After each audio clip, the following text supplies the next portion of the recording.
So check this out. Peace, y'all. This is Wall Street Logic or Chris Logic Woods. I just want to talk about like the sneakerhead community or, just collectibles in general for people who collect. I collect sneakers, so I'm going to speak about that. So kind of how I do what I do when it comes to sneakers. I think I've only wore like three pair of shoes that any shoe Jordans or anything that I've copped. So the difference between myself and other sneakerheads that I've saw or seen is that when I purchase things, my money is going into the stock market. Anything that I spend my money on, not just shoes, could be bills or, grocery shopping, miscellaneous stuff, anything. Every time I swipe my Stash debit card, shout out to Stash, because I use the Stash app. My link is in the description. If you want to sign up or get more information, you can definitely contact me, and I have no problems helping you understand how this thing works. So Stash is like Stash is an investment account. It's a brokerage firm, and they have a program for the members called Stash or Stockback, I should say. So what they do is they allow you to open a bank account with them, which is through Green Dot. They have a partnership with, and you basically get stock back from all your purchases. So let's say, you got a subscription fee that you pay every month. You have a light bill fee that you pay every month, of course. Well, you will receive stock back every time you pay that bill. So let's say Diamondback Energy, you got, that's who you're with, and you have a $200 light bill every month. So every time you pay using your Stash card, you will receive stock back into that company. Or let's say you spend at Nike or your Netflix subscription or Foot Locker or, Amazon Prime. You will receive stock back from those companies every time you spend or your card is charged. You will receive stock back from those companies. Now, if they're more private companies like mom and pop stores and, some gas stations and, other stores that are not publicly traded companies, you will still receive stock back, and you have a choice to choose on what company you want to use as I guess, default for, private companies like that. So let's say you wanted to use Amazon for all default companies that you spend at, private companies that you spend at. And that can be your default stock that you will get stock back on all your purchases every time. So for instance, for example, let's say, there's some gas station down here called Flying J. So Flying J is not a publicly traded company on the stock market or any stock exchanges. So when I buy stuff from there, my default stock back or stock company would be, let's say Amazon, or I could pick Berkshire Hathaway or Tesla or, Microsoft, Apple, any one of those. You can choose a default stock in. So that's kind of what happens, guys. Everything you spend your money on, are you getting rewards like this? I highly doubt that you are, because this is the only company that allows you to spend money, be a consumer, and you still get invested into the stock market. You cannot beat that. Nobody's doing it like this. You can't find one company that is. This reward system that they have is 3 tiers. So you got the beginner, intermediate, and expert. Or not expert, but like they come with more packages as far as their little membership things are. So it's like a $1, $3, $9, and you just pick those different tiers. But you still get the Stash debit card with that, and you still get stock back when you spend with all your purchases. You can't beat it. So back to the sneakerheads argument. So, you spend a lot of this money on shoes, because, inherently they are collectibles and they are assets in some ways as well, because a lot of Jordans go up in value, especially, you know, the original OGs. They go up in value.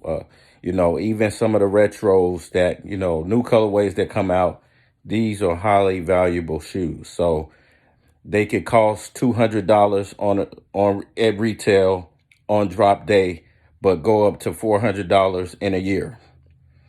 You have basically doubled your money. So this is why I called them an asset as well. So what better way to double up on that asset when you can flip that shoe for the double amount of money, but also you earn stock from that purchase, from getting it from Nike or any of the Foot Locker subsidiary stores, or Adidas or Under Armour.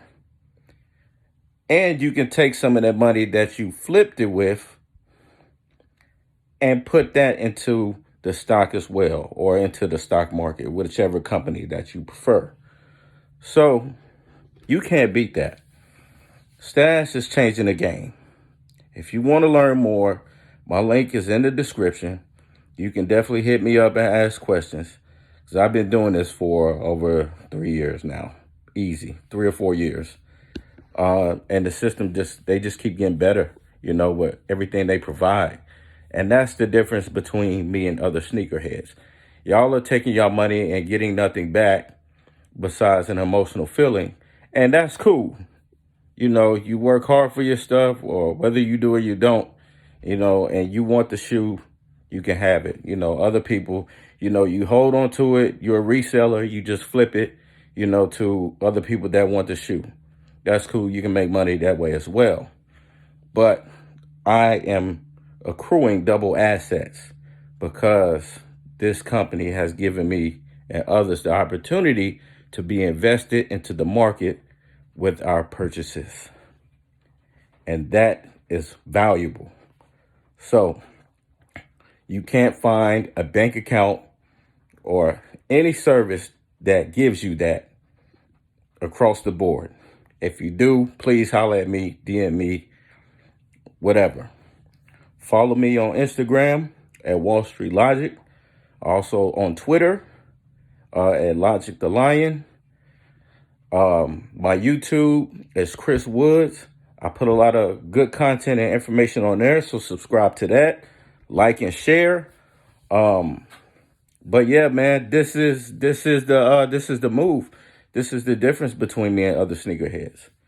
And if you don't have assets, man, you're not gonna make it in the long run, because assets is how this system is ran, and you have to be, in the game to play it. So if you're not in the game, then you're gonna have to get in the game.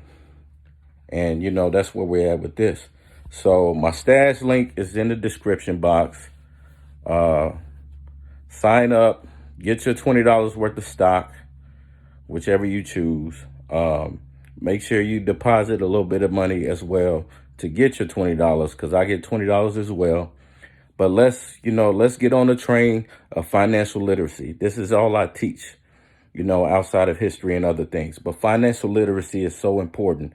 We have to start teaching the youth that, so everybody can be on board. You don't have to be an entrepreneur. You don't have to be a business owner. You can work a 9 to 5 and still, be wealthy. You just have to accrue assets, stocks, real estate, gold and silver, crypto, all of this stuff is beneficial.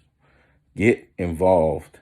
Start putting your money into your retirement accounts. If you got a 401k, that's great. Also, get your retirement account, IRA, traditional IRAs, and start putting your money to work. Stop letting your money sit in the bank account not being used. I'm not saying don't have any savings. That's not what I'm saying.